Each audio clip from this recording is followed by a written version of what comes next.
Internet पर एक कहानी आई और रातों रात वायरल हो गई।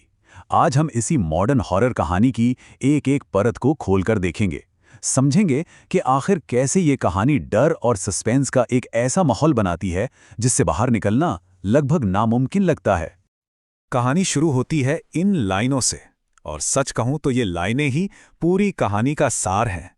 ये हमें पहले ही पल में बता देती हैं कि ये सिर्फ ईंट पत्थर से बने एक मकान की कहानी नहीं है। ये एक ऐसे घर की कहानी है जो आपको चुनता है और फिर कभी जाने नहीं देता। तो चलिए कहानी के अंदर चलते हैं।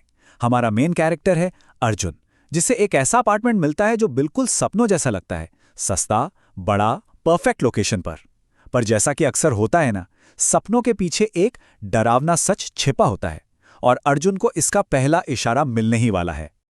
और देखिए कहानी की सेटिंग कितनी रिलेटेबल है। बेंगलोर का कोरम बंगला, एक सस्ता सा 2 BHK, ये सब बहुत आम लगता है।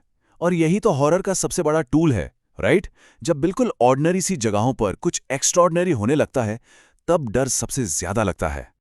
और फिर आती है मकान मालिक की ये अजीब सी वार्निंग, एक कमरा मत खोलना, उसके अंदर जो है वो आदत डाल लेता है।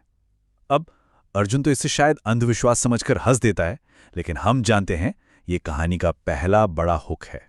हमारे दिमाग में सवाल उठता है, आखिर उस कमरे में है क्या? स्टोरी टेलिंग में इसे कहते हैं फोरशैडोइंग। राइटर बहुत चालाकी से आपको एक हिंट दे रहा है कि भाई आगे कुछ गड़बड़ होने वाली है।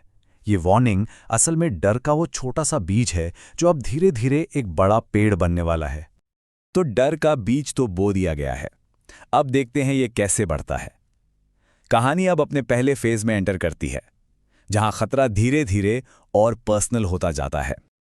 पहली ही रात 2:44 और सुनाई देती है धीमी भारी कदमों की आहट। यह हॉरर का क्लासिक मूव है ना, जो दिखता नहीं वो ज्यादा डराता है। पता है कि कोई है, पर कौन है, यही सवाल डर को कई गुना बढ़ा देता है। अर्जुन हिम्मत करके पूछता है, कौन है? और जवाब आता है एक कांपती हुई फुसफुसाहट में, रूममेट। सोचिए जरा, एक ऐसा जवाब जो रोंगटे खड़े कर दे।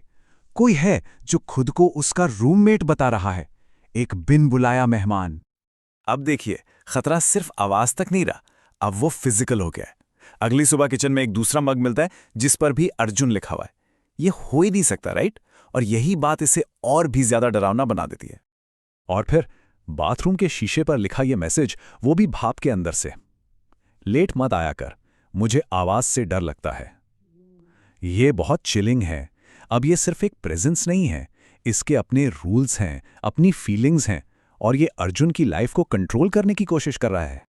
तो इस पूरे सीक्वेंस को देखिए। स्टेप 1 आवाज, स्टेप 2 एक फिजिकल ऑब्जेक्ट, और स्टेप 3 एक पर्सनल वार्निंग।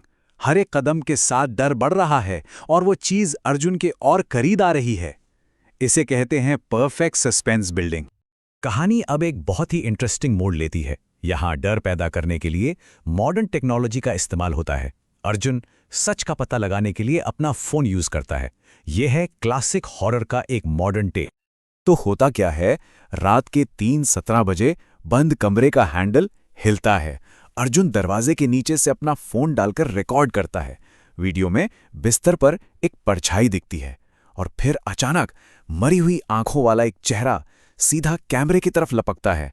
ये जो स्टेप बाय स्टेप रिवील है, ये टेंशन को एकदम चरम पर ले जाता है।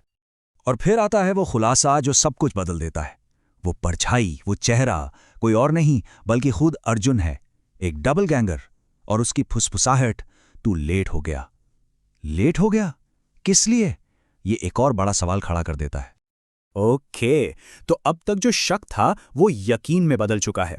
अब कहानी के अगले हिस्से में हम देखेंगे कि इस हॉन्टिंग के पीछे का असली भयानक सच क्या है। अब सबूत भी सामने आता है, सीसीटीवी फुटेज। ठीक 3:17 पर फुटेज में अर्जुन के कद काटी कपड़ों वाला एक आदमी लिखता है, पर उसका कोई चेहरा नहीं है, सिर्फ एक काला धब्बा। वो कैमरे के पास आता है और स्क्रीन पर मैसेज फ्लैश होता है, welcome back Arjun. Welcome back मतलब ये पहले भी हो चुका है। और फिर मकान मालिक का एक फोन आता है जो सारे राज खोल देता है। पता चलता है कि पिछला किराएदार, उसका नाम भी अर्जुन था और वो भी घर में अकेला नहीं रह पाता था। तो ये कोई भूत प्रेत का मामला नहीं है, ये एक साइकिल है, एक जाल है। और मकान मालिक की ये लाइन, घर को अर्जुन चाहिए, एक नया अर्जुन, ये पूरी कहानी का कोर है। असली विलन कोई आत्मा नहीं, बल्कि ये घर खुद है, जिसे बार बार एक अर्जुन की जरूरत पड़ती है।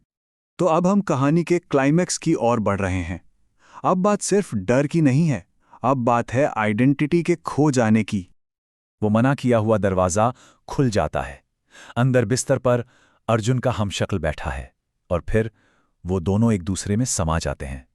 ये कोई लड़ाई नहीं है, ये एक एब्जॉर्प्शन है, जहां अर्जुन की अपनी पहचान ही मिट जाती है। और फिर उस नई एंटिटी के शब्द, इस घर में एक ही अर्जुन हो सकता है। मतलब साइकिल पूरा हो गया है, एक नया अर्जुन तैयार है, जो पुराने और नए का एक डरावना मिक्स है। कहानी का आखिरी शॉट सीसीटीवी फुटेज का है।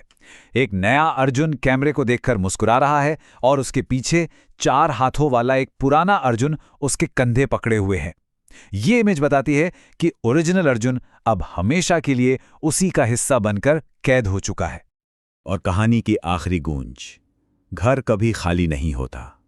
मतलब ये साइकिल, ये हॉन्टिंग कभी खत्म नहीं होगी, ये हमेशा चलती रहेगी। तो ये पूरी कहानी हमें इसी एक सवाल के साथ छोड़ जाती है, क्या होगा जब हमारा घर हमें सिर्फ पनाह ना दे, बल्कि हमें चुन ले और फिर कभी जाने ही ना दे। यही सवाल इस कहानी का असली डर है, जो इसे पढ़ने के बाद भी हमारे साथ रह जाता है।